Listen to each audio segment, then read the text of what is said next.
Shadow Deputy Prime Minister Angela Rayner's plans could cost British taxpayers £21 billion. Angela Rayner's plan to introduce fair pay agreements in the social care sector would cost taxpayers £21 billion over a Parliament, a leading think tank has warned. Policy Exchange's new report claims the introduction of legally binding pay levels and working conditions could result in people having to fork out an extra £225 a year in council tax.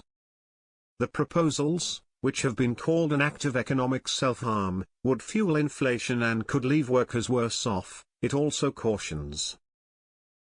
Labour has been urged to state whether it would pay for increased staff costs through borrowing or taxes. Last year, Deputy Leader Ms Rayner promised that a Labour government would boost collective bargaining, starting with fair pay agreements in adult social care. Representatives of workers and employers would negotiate agreements which would be binding on all employers and workers in the sector.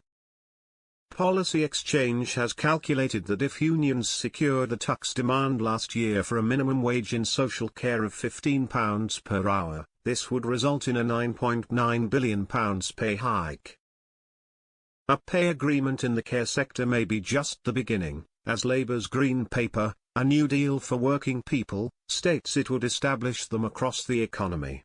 Laura Trott, the Chief Secretary to the Treasury, said, "This independent report shows Angela Rayner's new French-style unions laws will lead to yet another Labour raid on pensioners' pockets.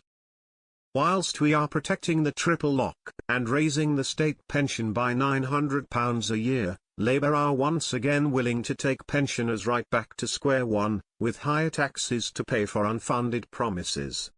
Labour has argued that the policy would help tackle the recruitment and retention crisis in the care sector. The adult social care sector had 152,000 vacant posts in 2022-23, with a staff turnover rate of 28.3%, according to workforce planning body Skills for Care.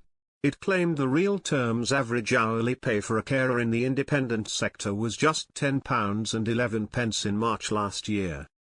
Last year Ms Rayner said, "As a former social care worker, I cannot overstate the difference this will make, not only for low-paid and far too often overlooked workers but also to our entire healthcare system weighted down by years of Tory neglect."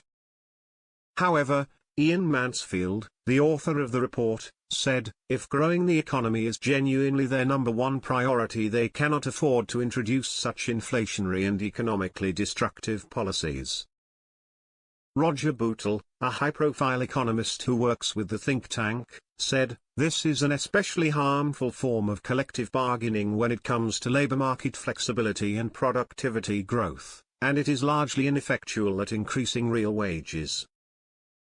No government genuinely committed to increasing the prosperity of the UK could contemplate such an act of economic self-harm. Christina McCania, of the Unison Trade Union, said, "Only when care workers get decent pay will more people want to work in the sector. A fair pay agreement negotiated by government, unions and employers is the most sensible way of doing this." Labour said, "These claims are based on fiction and don't reflect Labour policy. The real risk to people's pockets is a £46 billion unfunded Tory pledge to abolish national insurance."